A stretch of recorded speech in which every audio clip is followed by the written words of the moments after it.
Welcome back to another Italian PNC What Is format video. This is the fourth entry in this new series where I make shorter but more varied content with this new format.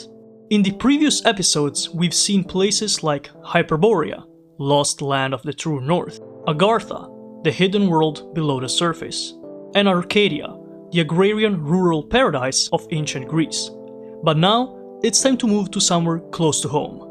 It's time to learn about something deep between the peaks of one of Earth's most beautiful mountain chains, the Alps.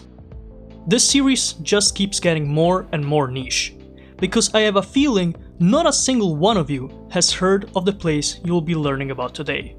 Its story is shrouded in ancient legends and folklore of a remote and sparsely populated region of Europe, right in the north of modern-day Italy. In the northeast of the country, there is a mountain chain like no other.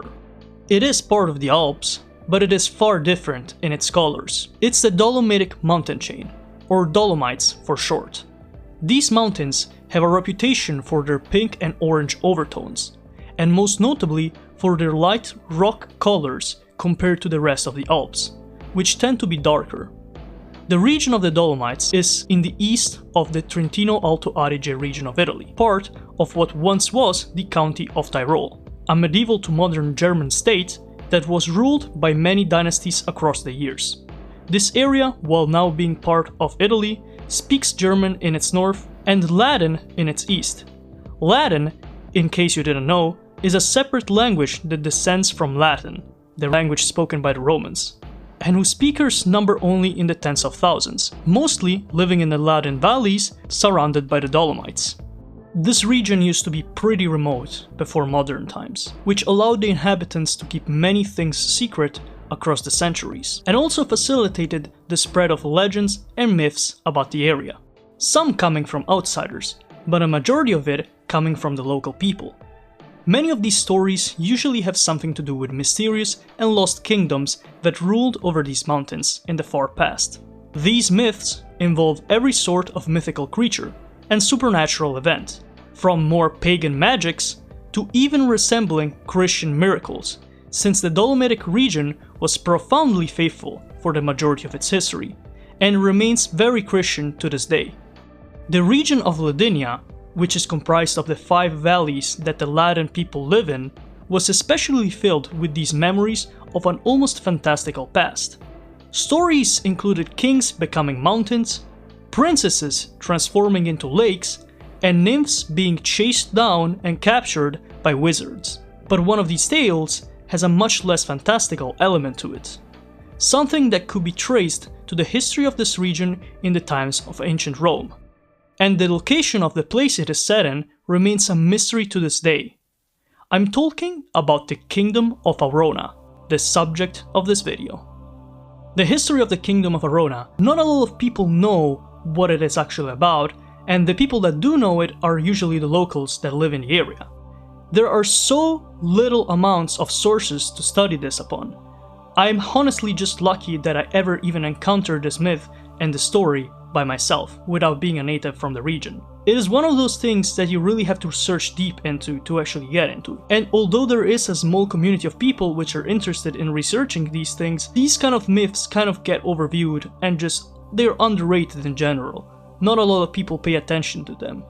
But I think specifically this one, compared to the ones, I don't know, about the lake princesses, kind of has some historical basis. Or even more interesting, there might be some money to be made, if you actually know where to look. Well, that's a kind of an exaggeration, but in a sense, I'm not too far away from the truth. Of course, if a local watches this video and thinks I'm basically telling you guys to go search for this kingdom yourselves, well, don't, unless you have a lot of money and time to spend, because it will be very difficult if you even find something, and if you do, there's no guarantee that it's gonna be yours, because it is in Italy's borders, so I'm not sure about the plausibility of you gaining something from this, but I figured out anyways that you might be interested in it. So, to learn more about this kingdom, we actually have to get into the tale. The tale goes like this. There once was a king of a city in the Dolomite Valley. This king came from a noble house, but his wealth had been drained from his royal coffers because of his terrible spending habits. and this had reduced both him and his kingdom into poverty. As the king grew more desperate and fearful of a possible loss of his throne due to this loss of power and wealth, he decided to seek an answer to his misfortunes in the dark arts. He performed a ritual alone in the mountains of Padon, a dark mountain chain unlike the rest of the Dolomites, which are usually more pale. In this ritual, he managed to contact a dark presence, some say the devil himself. He decided to sign a treaty with this entity, an offer in exchange of what he wanted. His whole kingdom, including his subjects, was forced deep underground, far below a cave in the Alps. Most probably right in the mountain chain of Padon. This entire kingdom, including all the people in it, and the king himself, and the royal court, were now trapped underground. How far underground? We don't know. We don't even know if it was a cave from a natural formation or if it was a man-made cave. All we know is that they couldn't access the outside world. But if this was the punishment that the devil or whatever entity that agreed with the king gave to the king, then what was the thing that the king asked for? He asked to become the richest man in the entire world. He asked for his entire kingdom to achieve a level of wealth that had never seen before. And how did he do this? Apparently, the cave he was trapped in was just the start of a huge underground system of caves and mines. And these mines were filled with precious metals, rare minerals, precious stones, gemstones, and all sorts of other valuable materials. But these stones couldn't be just brought by themselves. The people there had to actually mine the mines. They had to take their pickaxes, their spades, and dig, all throughout these systems just to find more minerals to bring to the king. Some of them became very greedy. They started to keep the rocks that they found for themselves. And while this doesn't seem so bad when you think about it, in the story it is said that this kingdom lacked light. The one thing that really people didn't really see anymore was the light of the other world, aka our world. And the only sources of light were man-made oil lamps and the shine that came from the rocks, and the reflection from the minerals. So by hoarding their own stones, they were making the kingdom darker and darker every year.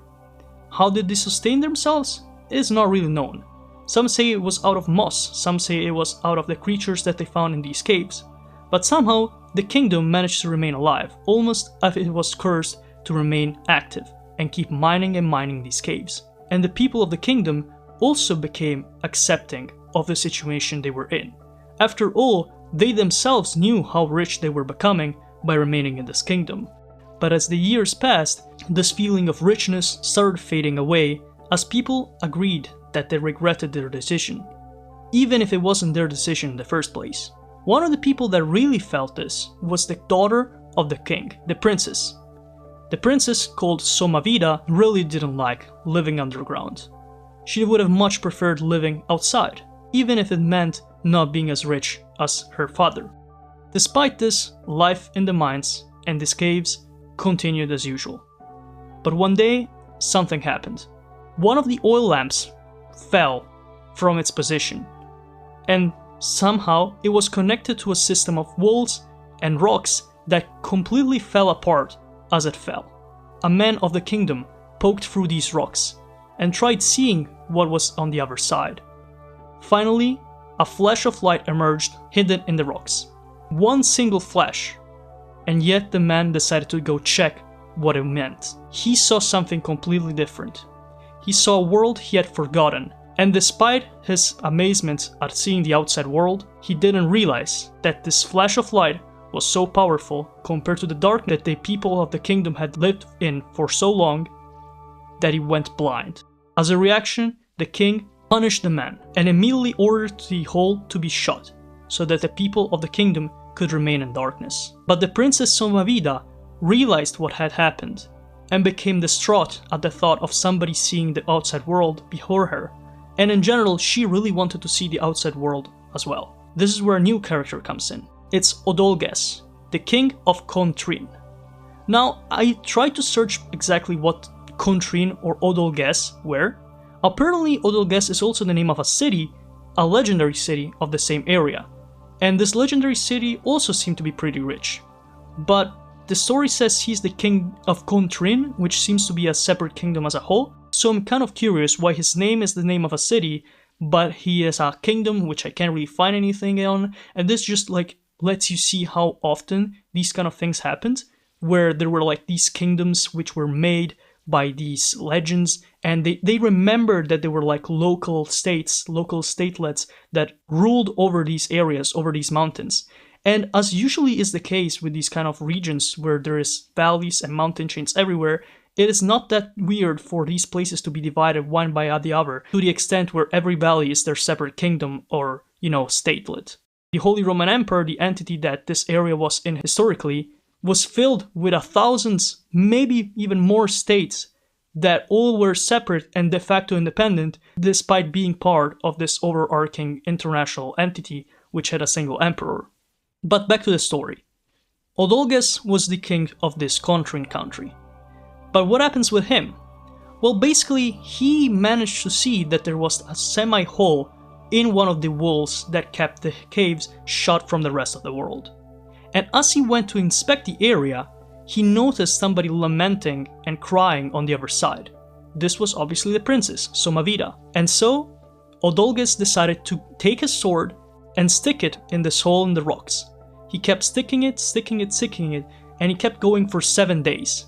Was so rich in gold that at the 7th day, as he took back his sword, he noticed that it had been patinated by an entire strait of gold. So his sword was now golden. But through this effort and through the conversation that he had with Somavida while this action was taking place, he managed to collapse another wall of the kingdom. This meant that Somavida could escape and finally live outside of the underground kingdom. Now, this is where the story starts to diverge in the retellings of it. There's parts of it that say that the kingdom was lifted up from its curse, and the people followed Somavida because what Odulgus did was basically a miracle. He kind of destroyed the curse just by destroying that wall. So the people got back outside. That means that there is somewhere a kingdom of Arona with millions if not billions of dollars in wealth, mineral wealth, just laying there. Another version of the story is that Somavida didn't say anything to anyone. She saw how her dad punished the man that saw outside of the kingdom, so she just took her leave and left everybody inside, which means that either those people died at some point or they kept surviving and they're some like underground dwelling civilization by now. I personally prefer the first version, which is the one I grew up with, so yeah, I'll take the good ending for this one. So why is the story relevant to the concept of a kingdom of Arona actually existing? Well, if you actually start looking into it, you realize there's a shred of truth in the story, maybe even a bigger thread than you actually would expect. It appears that the entire region where Aurona is set in, so this Dolomitic region that is divided in Veneto, Trentino, and South Tyrol, has been kind of a source of gold and precious minerals throughout history. In fact, there are several places like the Ridana mine and the Villandro mine in this region, which are near the area of Montenere, and they were very, very important gold, silver, copper, zinc mines that peaked at the 16th century. So far into the Middle Ages, even into the Renaissance, and to an extent even modern times. But these mines were abandoned by the modern era. So these stories of mining and mineral wealth must have been continued by these people. But the fact that we don't know exactly which locations these kingdoms were in means somewhere in these Alps, somewhere in these Dolomites, there are these abandoned mines and abandoned mineral areas which could be filled to the brim with precious minerals. There's also another thing which relates less with the medieval era, more with the ancient era. This is the memory of what was happening in the region in Roman times. Because the region of Trentino Alto Adige and of course this Ladinia region were both parts of the Roman Empire and the Roman Republic before it, and they were in the province of Raetia and part of Italy. They were split into two Roman provinces. These places were some of the main Roman silver and copper mines, which made them very rich compared to other regions. Although gold was mainly coming from Dacia, so that's like another region, modern-day Romania. Another thing is the name of Arona itself. It is obviously a reference to aurum, gold in Latin. This means that the name of the region literally means, or well, the kingdom literally means golden, the golden land, something like that, right? Which means that there's a precedent for it in the gold mines that actually existed there. Furthermore, there seems to have been a change in the way these places were called throughout the years. If you go back into these maps that were shown a century before the contemporary era, we can see things like Andres. Andres was the place of a castle, an ancient Tyrolean fortress in modern-day Veneto. And this fortress was really important because it was the main defense that kept the passage of items and resources from the mines of Mount Pore, which once again connects the things. And you might be asking, well, what does this castle of Andres and Andres have to do with Arona? Well, the answer is in the name, because while on this map it is shown as Andres, if you go and see another map, it is named Aurarads. And Aurarads shares the Dolomitic Latin name root similar to Arona. So my theory is that this kingdom of Arona that is remembered in this myth, this beautiful myth that I told you about, does actually have a historical basis. Maybe it was not an entirely subterranean kingdom. I believe it was just part of the kingdom, but there must have been a political entity which exercised a major amount of power in these mines. And these mines were lost in time. Call it mines, call it caves. There's a lot of caves in the Dolomitic region. There's a lot of caves that look amazing even if you go as a tourist right now. And I honestly don't find it that difficult to believe that there's a hidden treasure in some of them. So with that said, this is where I will end the video on Arona. I hope you were interested in the history of this lost kingdom, and I wonder what you will have to say about it in the comments. I am very curious because, believe it or not, this really hits back home. The entire history of Arona and the entire story that I told you is something I was taught as a kid instead of learning recently. It's kind of like my folklore, even if I'm not a local of the region. Still, I remember it really well, so I was always fascinated about it, and only now that I feel like I really have the freedom to do whatever I want with my YouTube channel, I can talk about it and make a good video about it in detail.